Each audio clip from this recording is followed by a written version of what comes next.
So, this isn't something I ever expected to say about Mushoku Tensei, but with episode 3, the grand quest to cure Rudeus' erectile dysfunction has officially begun. Hello everybody, I am Phenom Sage, and welcome back to another Mushoku Tensei Season 2 episode review. Today we're going to be talking about episode 3, Abrupt Approach, and wow, this episode was really good.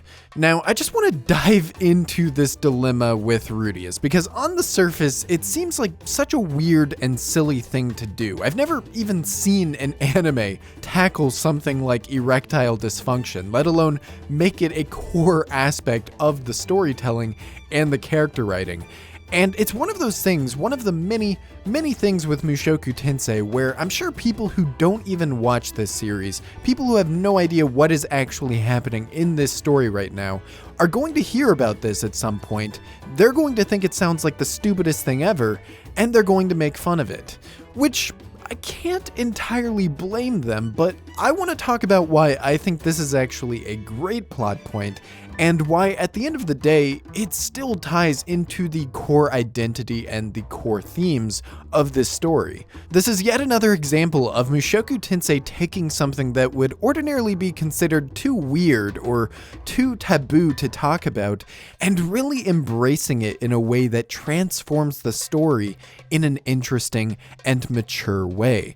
I talked about this already in season 1 with how these various aspects, seeing something like Paul cheating on his wife and how that ends up affecting their family, and how Mushoku Tensei feels more mature as a story for doing these things. Rudeus having this issue, being physically unable to have sex at this point in the story, is already a pretty interesting and mature route to take the character, but what I really like about this narrative decision is that it's tied intrinsically to Rudeus' character and what he's been going through up to this point. This isn't just some biological issue with Rudeus. He had sex with Eris just fine at the end of season 1.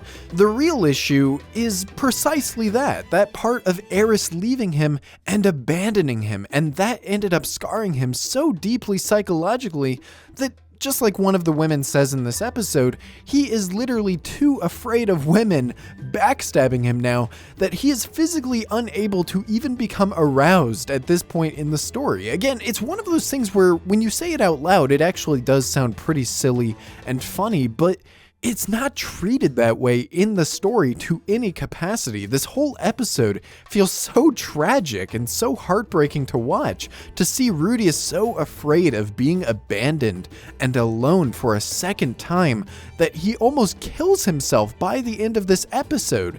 Rudeus' voice acting, by the way, in this episode, not really a surprise at this point, but just absolutely incredible.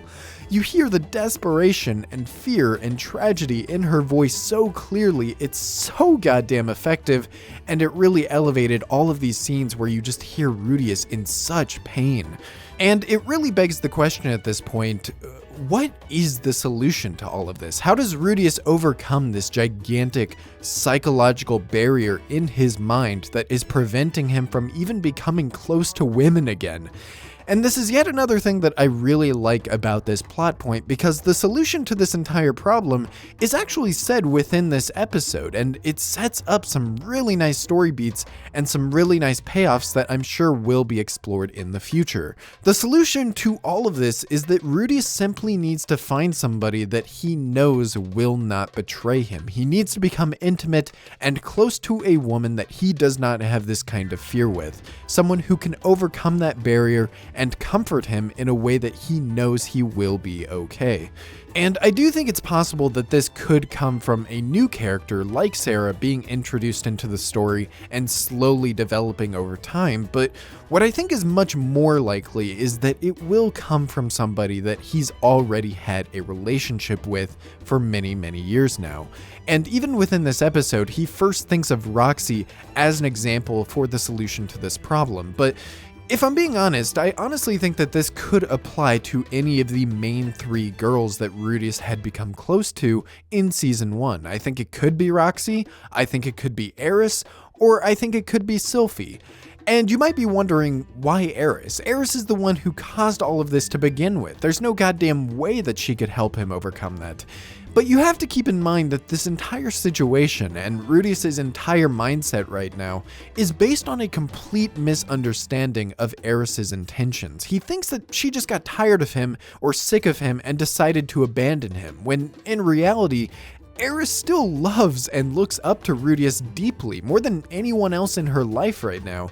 And she tried her best to communicate that the reason why she was leaving in the first place is because she wanted to become stronger and she wanted to be able to stand with Rudeus as an equal and somebody who is able to protect him. Honestly, all of this erectile dysfunction business aside, I just can't wait to see Eris and Rudeus reunite and see how that relationship is finally mended after all of this time. But if we're talking about the issue at hand, and this season specifically, then I think Sylphie is the most obvious route to go with helping Rudeus overcome this problem. We already know that she is going to be a huge part of the story this season, and I imagine this will be a large part of her role, so it only makes sense to me. And I honestly really like that, and I am excited to see how that relationship unfolds and how this problem unfolds once Rudeus eventually has to deal with it again. However, I am curious what you guys think of Sara in this episode, because I think it's going to be pretty easy to walk out of this episode and just say, Sara sucks, dude. How dare she treat my boy Rudeus this way? How could she? That wasn't his fault. I never want to see her face again. But I honestly think her role in this episode is a bit more nuanced than some people are going to present it as, because obviously we all love Rudeus. We don't like seeing him go through the stuff that he's going through, and he's clearly very distraught and scared and heartbroken in a way that gets you on his side in this entire situation.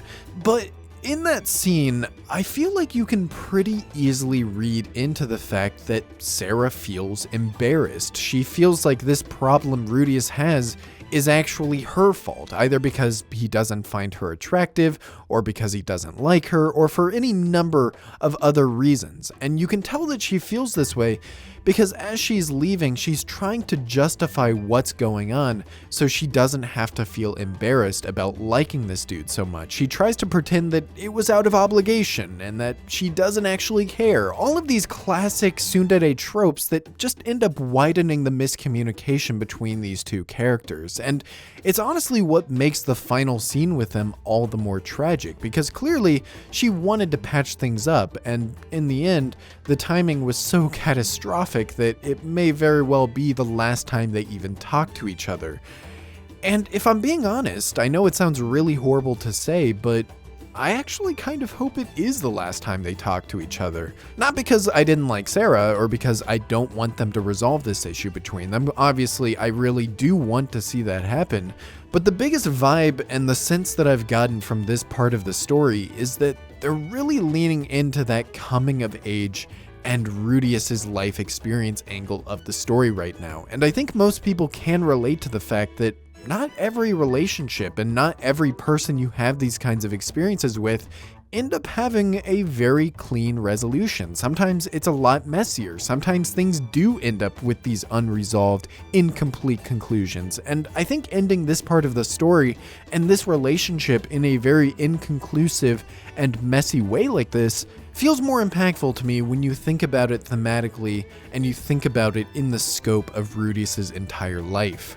Overall, just such a great episode in my opinion. Soul is the goddamn best, by the way. I knew from last episode that you could tell this guy really did have a heart, that he wasn't just going to be some asshole character, but they went above and beyond anything that I thought they were going to do with his character. And if he sticks around, I'm not gonna lie, he has potential to become one of my favorite characters in the series. I am an absolute sucker for these best bro types of characters who start off cold and antagonistic, but end up actually being the best friends that you could possibly ask for.